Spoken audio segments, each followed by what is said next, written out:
My name is Liam, and today I'm going to be talking about Red vs. Blue Season 3.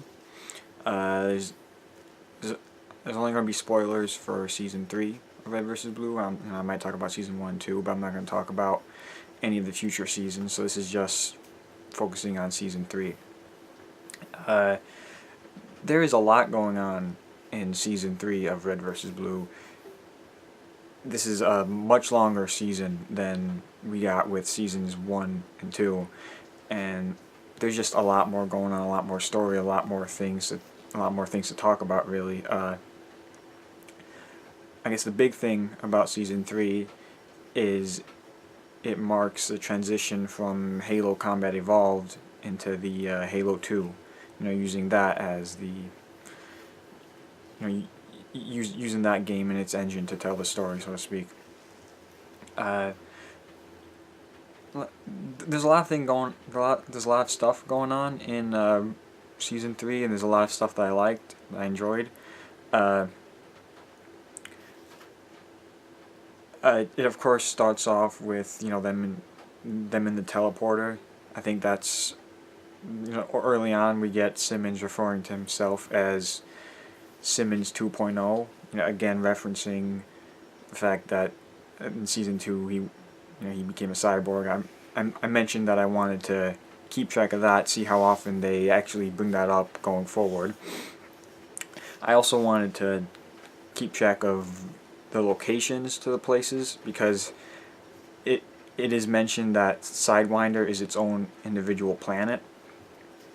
So what we do know is that going into Halo 2, they start off in, I believe the map is called Burial Mounds.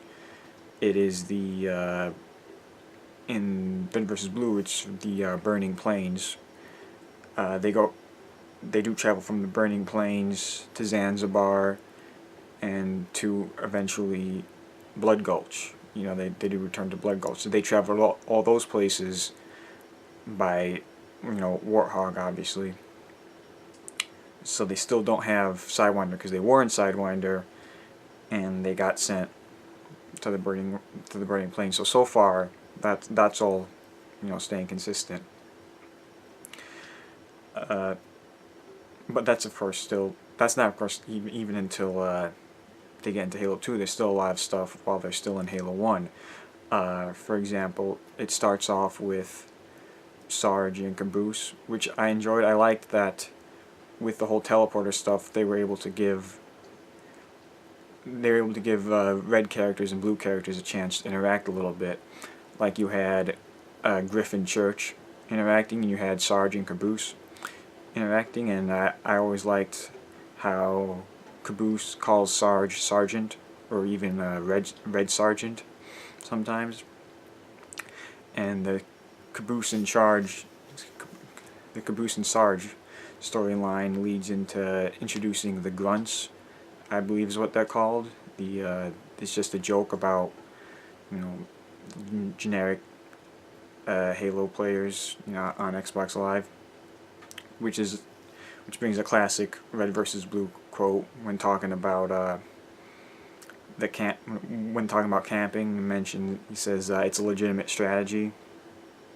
And that's good. And another quote that I liked is when Griffin Church are together. They're talking about there's no I in team, and then Griff goes, there's no you either, so if I'm not on the team and you're not on the team, no one's on the team sucks. I like that quote. We got a lot more of Doc and O'Malley in this season, and I think in my opinion, O'Malley is a hilarious character. I really enjoy O'Malley. There's even new characters that we get introduced to. We get introduced to Gary, the computer, and Andy, the bomb. Andy's a hilarious character in my opinion. And we also, when they go through the flashbacks to Halo 1, when Church starts traveling back in time, we meet Captain Flowers. Captain Flowers is a very funny character, and I noticed watching this that that they actually have him credited as Cappy in the credits, which I thought was a funny little touch.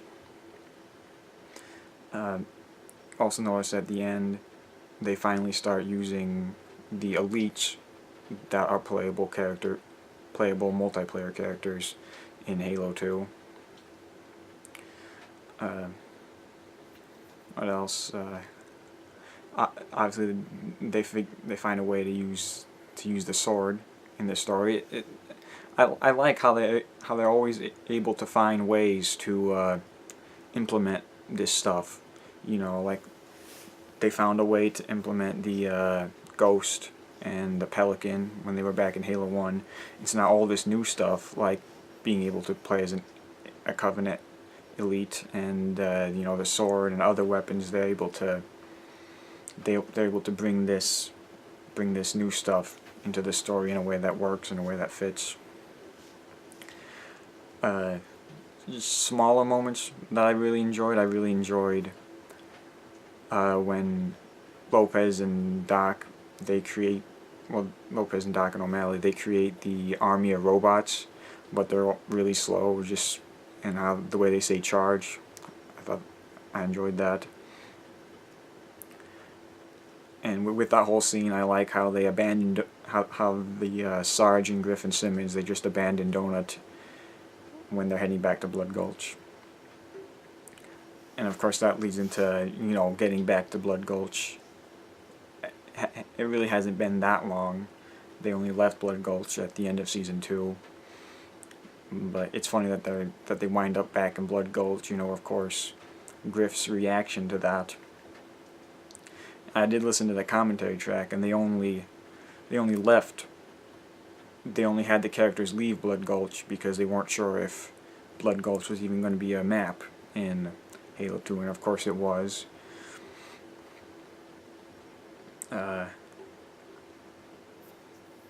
There's also something interesting here is a mention of Florida when they're talking about how they're freelancers, one for each state, but except for Florida, there's something happened to the state of Florida or whatever. I thought that was very interesting to note. And a very small thing in this season, which is a setup for one of my favorite jokes in a future season that I like a lot, is we see Donut has some understanding of Spanish, you know, being able to understand O'Malley when he's insulting himself, and he actually he says some lines in Spanish. It's a small thing, but like I said, it comes into play. It comes into play in later seasons with some good interactions between Donut and Lopez. Another thing that I enjoyed was the word Shizno. They created their own little insult there. You know, of course, what it means, and that plays into Gary a lot, and the way he talks, the way he uses it a lot. I thought that was funny. I believe we're introduced to Wyoming in this season. Another freelancer. He's pretty funny. But I think that's about all I have to say about Season 3. It's a long season. There's definitely a lot going on, a lot that you can talk about. It is very interesting to think about how, unlike other times when they switch games, this is like the only time they really have to try and come up with a reason for the game switch. You know, every other time they switch games, it's not really touched upon. But, you know, they did come up with the time travel thing for a reason why I guess things look different.